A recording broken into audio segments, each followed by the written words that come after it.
Hey everyone, welcome to Pivot to Thrive podcast. This is your ultimate destination to elevate your mindset, marketing, and sales strategies for ultimate business growth. I'm your host, Dr. Priya, and I'm here to inspire and guide you on your journey to financial independence. My mission in life is very simple: to empower entrepreneurs like you with simple, actionable insights and easy to implement strategies that will transform your online business into a thriving success. Now, here's the deal. If your current strategy in life or business isn't working, don't quit. Just pivot. And it's important you understand that the goal for pivoting life and business isn't just to adapt and survive, but to truly thrive in growth, success, and abundance. So, in this podcast, we'll dive deep into the mindset shifts you need to break free from cultural barriers and embrace your true potential. We'll discuss cutting-edge marketing and sales techniques that you can apply to your business right away. Together, we'll create a powerful belief system that'll guide you towards the life you truly desire. So, grab a cup of coffee or even a fancy glass of wine, and let's start pivoting towards the success you've always dreamed of.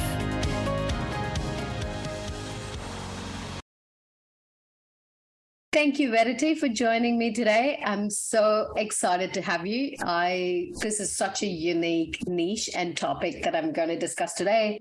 I have interviewed a lot of different professionals from different niche, but a professional in trade and, TradieWives, such a unique concept. And there's a business academy. There's a Facebook group of 20 plus TradieWives in Australia. Who would have thought? And then business directory listing for professionals, directory listings for tradies, and then merch, hoodies, and there is a whole world of TradieWives that you have definitely founded and pioneered, I guess. So I'm really excited to hear it all from you. So can you, in the introduction, I've mentioned about you and how TradieWives started. I want to hear it from you. So just share the story behind TradieWives and how the idea came up and what is it today and how has your journey been from the start? Firstly, thank you for having me. I'm also so excited to be here. Yeah, so TradieWives was a completely accidental business. It started about, I think it was 2018 it started, and it came from my husband's a landscaper, and I would sort of watch him be on the tools all day, being really stressed, coming home, paperwork everywhere, quoting, invoicing, doing it all himself, knocking back a million inquiries because he just couldn't juggle it all. And I thought, I think I can probably add some value here, take some of the pressure off, because it was like someone it was either me or someone else sort of coming in to help. My background is in marketing and advertising, so I sort of felt like a lot of stuff he was doing I could kind of help with. And so I went part-time helping him out, and then it sort of went really well. And so I ended up leaving my job and going full-time in the business. But while I sort of had business experience, I didn't have any experience in the trade industry at all. So I had no idea. And so I thought, I wonder if I started a Facebook group. Like, there's obviously a lot of women doing what I'm doing. If I'll be able to connect with people to ask them questions about like how to employ somebody, how to get a good accountant, do a website. And so I started it thinking that, no one would join it because it was a ridiculous idea. And then it was sort of like a few people joined, and then it just kept growing and growing and growing. And then I sort of realized that, wow, this is actually what I'm feeling. So many other women are feeling exactly like me. And so then organically it just kind of evolved into a business based on sort of the needs that I saw within the group and how I could kind of support where I knew that I could help. Cool. I know you strongly believe in the power of communities. Yes. So how did this come up? Like just you helping your husband and going from part-time to full-time? Obviously, it's more success as a family, but how did the thought come up? Like, I want to grow it as a community. I want to connect with like-minded women, because 2018, I think it's just right before COVID, isn't it? Yeah. It was amazing. Things were normal. I don't think we're ever going to go back to something called normal anytime soon. So what is your take on the power of communities and how it has impacted TradieWives? I think, especially just as you touched on then about COVID too, I knew that, so it did start before COVID, and I noticed that it was a lot of women feeling like I was feeling, and what was coming up a lot was you do leave a full-time role, or you have children, you've gone on maternity leave, and you kind of by default started doing the back end of the trade business. And there's like a lot of isolation that comes with that. And if you're used to being around people all the time, and then all of a sudden you find yourself, your husband is on the tools and you're at home doing the office stuff, not seeing or talking to anyone, trying to do it all yourself. I really noticed that was a big issue, the isolation. And it was really important to me in the group to not only have a community where you could chat about business stuff, but also have like work colleagues as well who you could come in and chat to, just as you would at work, about your day, your weekend, what's going on in your life. That was really important. And then I noticed through COVID, the isolation got even greater, and people were worried and scared about what was happening. And there was all these, lockdowns with the construction. They shut construction down, and that was really huge. So it was such a great support to be able to chat about what was going on, how everyone was feeling, everyone's different interpretations of what they were seeing on the news. Yeah.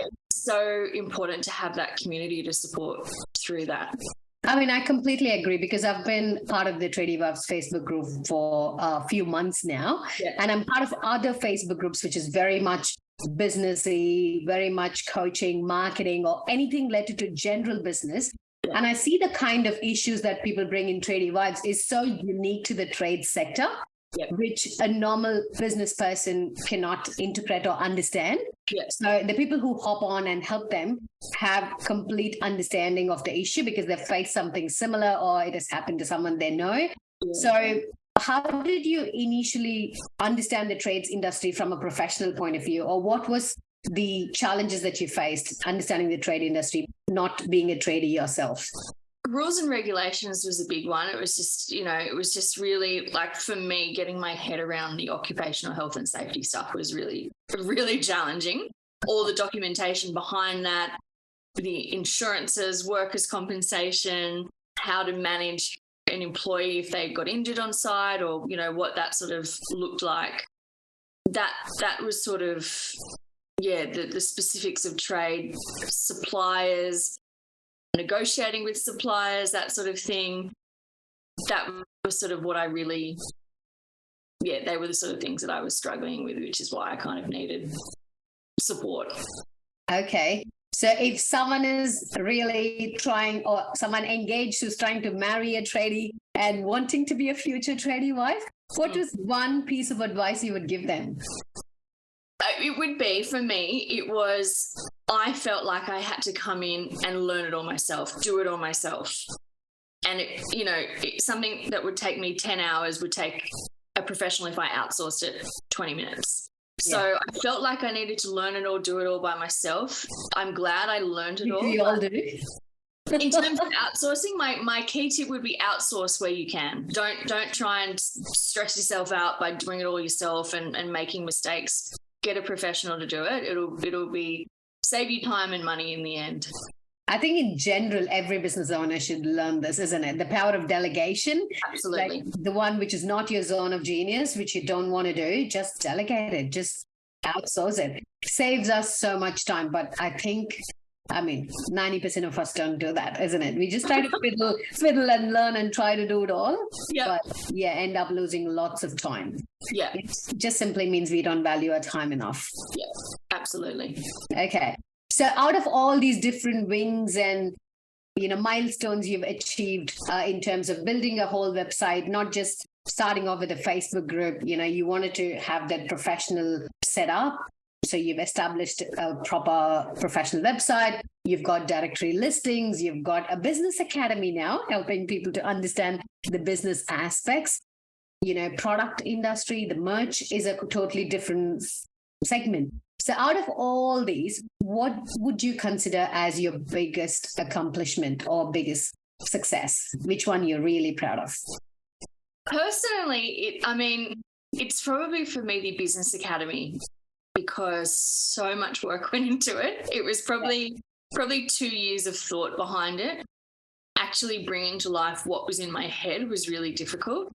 So to now see it, I mean, I outsourced a lot of that, the build and everything, the support. I was lucky enough to work with great people who understood what I wanted and could see. But the value I can see from it, like from the incredible guests we have on doing masterclasses who just are so lovely and they teach us so much, to the weekly we have a weekly virtual coffee as well, where we all come together and just chat about the week and things that have gone well, things that have gone badly, and just kind of have that connection, which is like I spoke about with the isolation component of that. It's really nice to be able to see people face to face and have a virtual coffee and a chat. So I'm really proud of how that came together and the value that it brings, because it solves a lot of the main problems that I see in the group. So and it did take a lot to bring it to life. So when it came together, it was a big achievement. Cool. So in terms of Business Academy, who is your ideal client and what is the outcome that they can expect out of the academy? So it would be people wanting to take their trade business to the next level. It would be people who are sort of feeling a little bit stuck in all the things that they really want to do but don't really know how. It would be obviously people feeling a bit isolated that wanted some real-time face-to-face sort of chat that, can help them, not only just sort of connect, but also network with other like-minded businesses that could perhaps use each other somehow in the future or collaborate.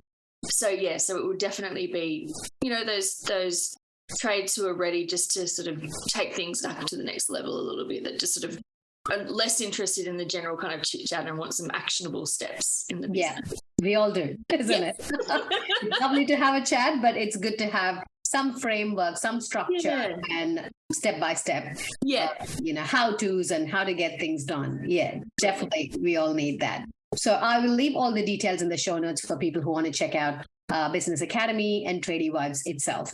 So out of all these accomplishments, which one was really challenging for you?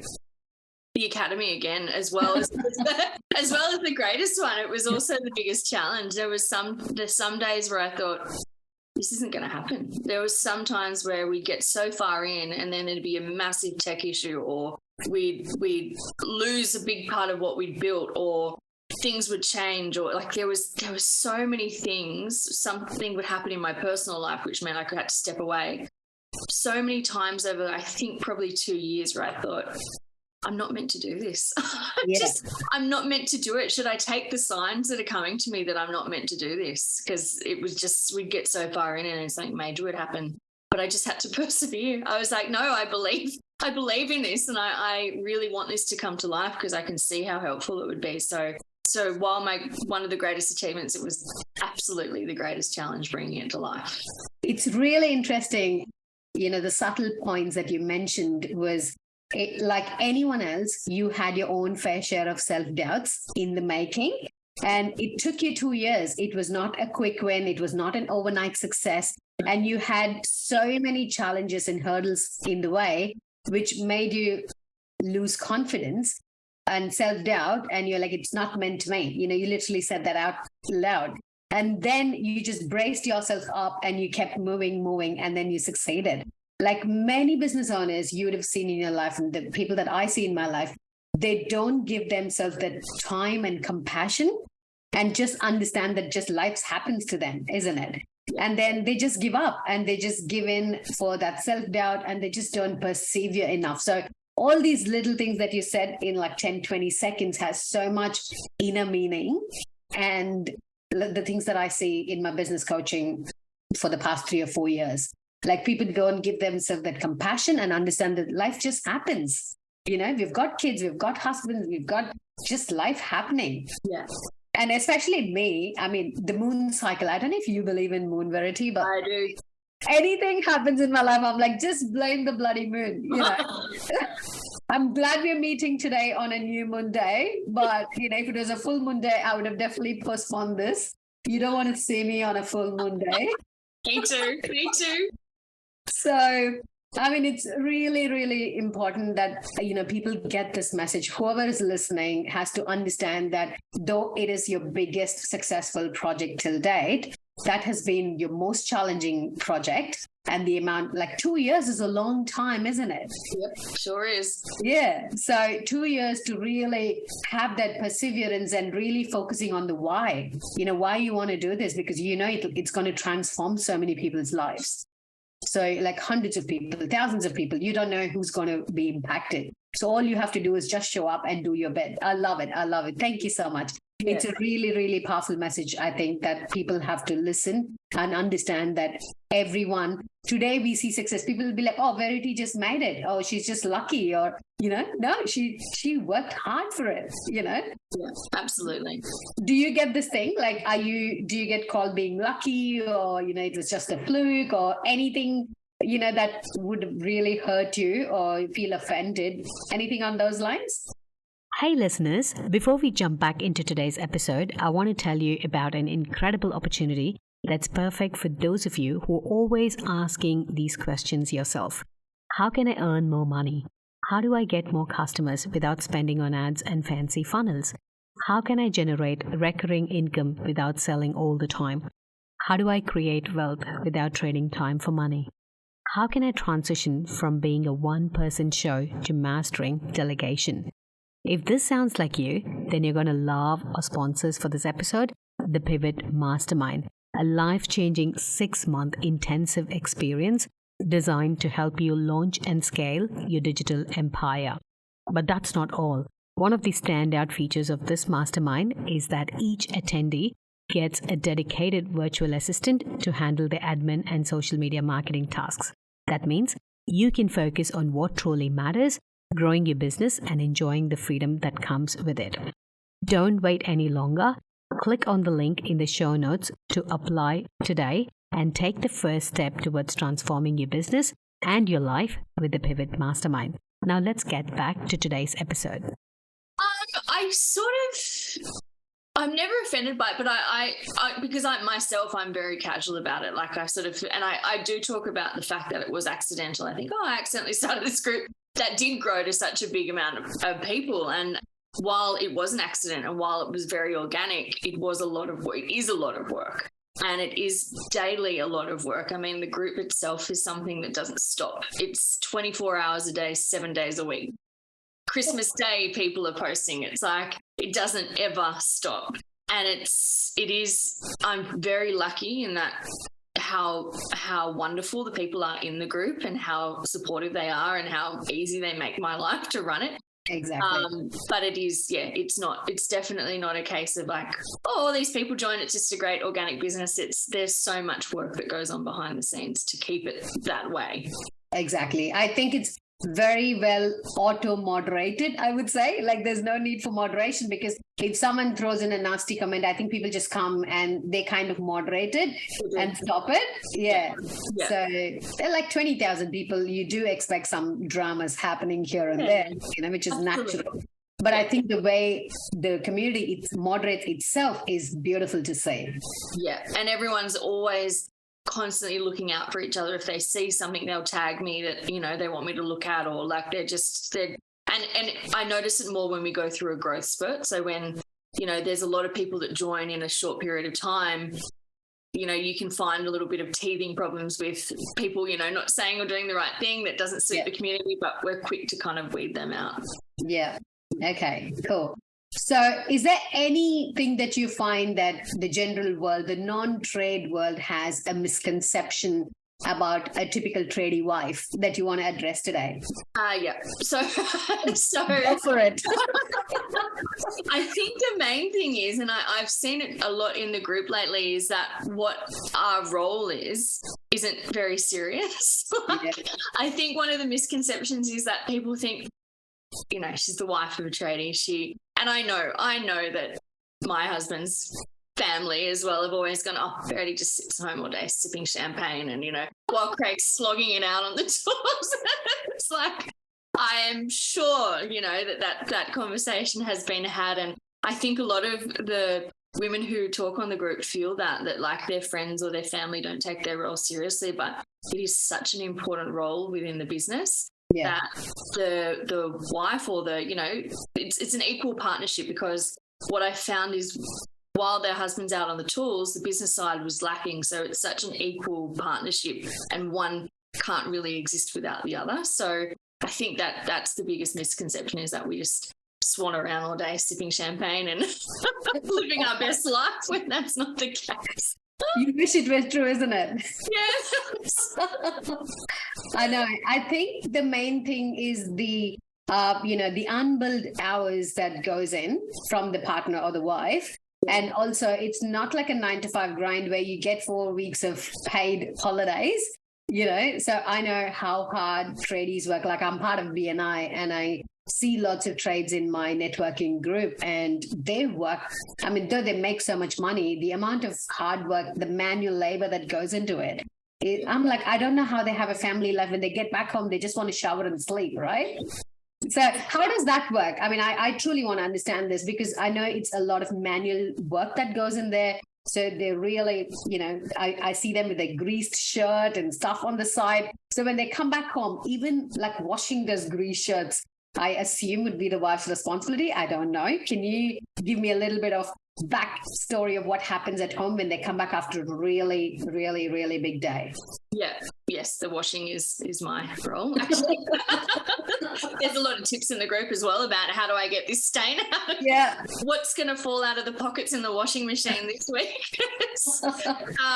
But yeah, it is hard. And it actually for me wasn't until I saw Craig at work that I had a big respect for what he did, because we did a renovation on a place that we bought a couple of years ago, and I watched Craig renovate, and that was for me one of the moments where I was just sitting in the kitchen watching, swanning around, just going, oh yes, I'm here wiping down the things, and just watching him actually doing his thing in our own sort of house. Oh, he didn't stop. He just didn't stop. The heavy lifting, and it was really hot days, which, been a really hot summer, and just for them to be out in the heat doing the physical labor, it's such a respect to them, to how they manage that. And just the physical side of it is so intense, particularly in the heat. And then they come home, and I think Craig plays on it a little bit, to be honest, but he comes home and he is exhausted, and he just wants to just sit on the lounge and relax. And I'm always harping on about helping with dinner and this and that, but it does actually take its toll, that physical side. They need to rest and recover, because they have to do it all again the next day. And if they don't recover, then the injuries come, and then there's time off work, and then it's sort of so I give him a bit of leeway, but it is very, very physical.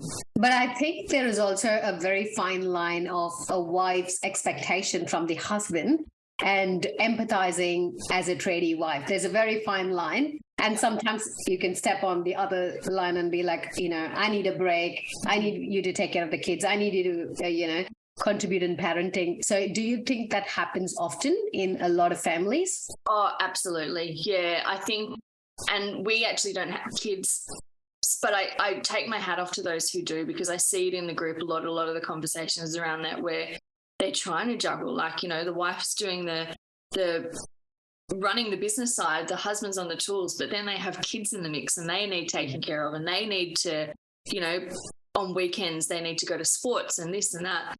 So it is a fine line, because while there's physical load for the tradie, there's the mental load for the wife. Which is even more, isn't it? It is. And I think it's very blurred lines between understanding each other there and trying to find that balance. Like, it is a very difficult thing. Yeah. So yeah, I definitely see it a lot in the group, and it is something that is, it's not an easy solution. I don't think it's just working out what works best for you both, and understanding each other's needs. Yeah, definitely.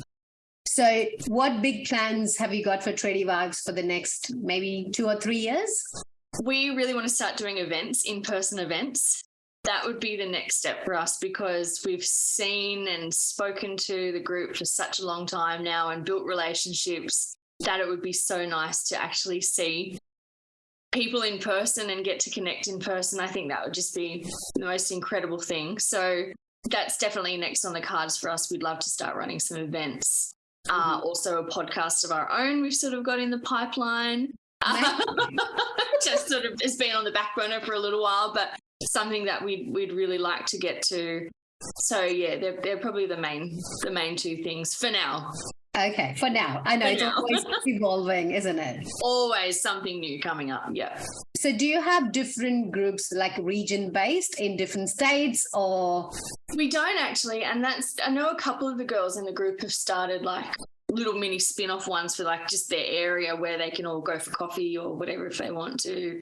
But we've sort of just kept it all to the main group. And like one of our moderators has organised like a catch up in Brisbane. And so we have moderators in different areas of Australia who I know are going to start running like little mini ones. And yeah, but mainly it's just the main group.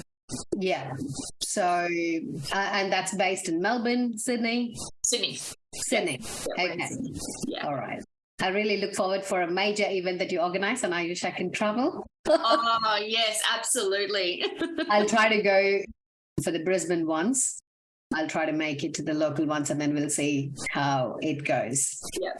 Cool. So for everyone listening, is there anything you want to share? Because you took the unconventional route, not the very common one. Like, who would have thought TradieWives would be a brand that people would proudly show off with a merch, a hat, and a hoodie? I know you're swamped with orders now for the season.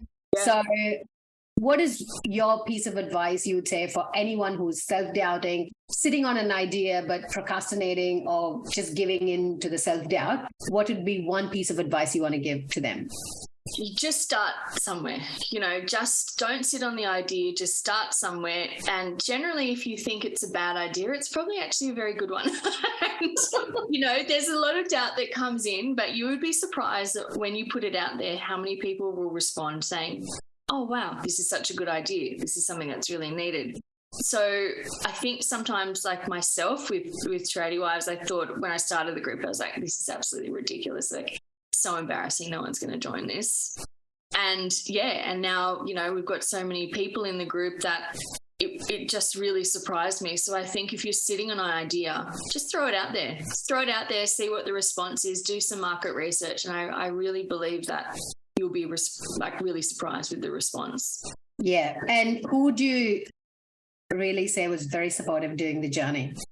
I was lucky enough to have a great team behind me who really supported me, and all my crazy ideas that I had, I'd come to them and going, oh, I really want to do this. They're like, oh, great, we've got so much time to do that. Let's try and make that one happen. And I'd come with every day, I'd have 10 new ideas. And yeah, so I feel like I was lucky to have a really great team. And as well, my family, my dad particularly, he's a business consultant as well. So he's always been really great for advice and reining in all my millions of thoughts. So yeah, I was very lucky with his experience too, that I was able to go to him and go, oh, I'm facing this. What do you reckon? And he was a huge sounding board for me. So I feel lucky in that area that I have support. I know we all need our cheer team, isn't it? Who will cheer for us and something to fall back on, or even just a non-judgmental sounding board. That's all we need. Yeah, even if they don't cheer for you, you just need them, just a listening ear. That's all we need, Like I call my husband my venting machine. Because he listens to all my rants and vents and whinge, and he just listens. He's a very good listener. So that's all we need, basically. Yeah, absolutely. I think Craig just shuts off when I talk. Here we go again. Yeah, that's right. Smiles and nods at me. Yeah. Okay. That's good. That's all we need. At times we just need them to nod and acknowledge, even though you're not actively listening. Just pretend you're listening. That's absolutely. I think they've got that down to a fine art, don't they? Yeah, that's it. Cool. So for people who are listening, if they want to find you, where do you want them to find you, or what will be the best place to find you? So probably going straight to the website, which is www.tradiewives.com.au. From there you can find all our information. You can join the Facebook group, you can see the Business Academy, the merch, or the magazine that we have. You can see all of that kind of stuff on there. So that's probably the best place to go for it all. Cool. I will leave the links to your website and Facebook group in the show notes below, and people can check out TradieWives and the amazing work that you do on your website. They can join the directory listings and advertise their professional services or trade services. I know you really take up that duty of care to verify the licenses and insurance of every trade that's being advertised on your website. So it's vetted enough for people to trust and go to them for bookings. And also the Business Academy, if they want to grow the business or buy some cool merch to show off that they are a TradieWives. So amazing work, Verity. I really have so much respect that you really started with an unconventional idea and made it, a huge success and really pulled it off, put yourself together for 2 years, which is really hard with the amount of moon cycles in between. Yep. Always checking out the window. Oh, it's a full moon. Oh, that exactly. Yeah. So with the amount of interference from the universe and, self-doubt and the inner voice, overcoming so much of resistance. And today it stands tall and proud as a business entity, helping so many women in need, really. This is such a unique thing that a normal, any businessy, non-trade person will never understand, which is like a really, very niched population in Australia. So thank you so much. I think this is such a huge contribution you've done. I don't know if you still understand the depth of your contribution to the community because it's still growing. But, you've done your best to establish that power of community in that very niched sector. So me individually, from the bottom of my heart, I thank you so much for doing this because such little efforts from every entrepreneur is what contributes to the entire, betterment of humanity. We all think, oh, it's just a small business. When people come on podcast or when I meet them on networking events, they just say, oh, I've just got a very small home-based candle business. I'm like, you don't understand the effect that candle is going to give to somebody, right? So you never underestimate the effort you put in as an entrepreneur because everything that you put out to the community is going to help someone in some way. And that's how I believe we all start businesses, right? To transform someone's life. That's it, period. So how we do it depends on our niche and product and service, but we all start with the idea that we want to help somebody. Yeah, absolutely. Thank you so much. It was lovely chatting with you today and knowing about TradieWives. I was so curious to know about you, trust me. This was more of a selfish motive that I wanted to hear it all firsthand about TradieWives, and I was so intrigued, and I really saw that power of community in that Facebook group. If you look at my podcast, I don't have a lot of interview style ones. I really interview the ones that I'm personally intrigued, and I feel that really helps the listeners and my community and my social media platforms. I am known for multiple things in various platforms like Facebook, Instagram, YouTube, everywhere. So I think I kind of really pick and choose my guests depending on how important this message will be to my wider community. So I strongly believe this is going to be really, really helpful for people and validating that start something somewhere today. It can be the most silliest thing that you can think of, but you never know unless you try. So thank you for being that example for all of us today. Oh, thank you. And thank you so much for having me on. It was so lovely to talk to you. I truly hope you enjoyed listening to this episode as much as I enjoyed creating it just for you. Please follow Pivot to Thrive podcast on the platform you're listening to right now. It would mean the world to me if you could leave a review, and I'm so excited to see you on the next episode. Sending you loads of love, positive, and healing vibes your way. Stay blessed.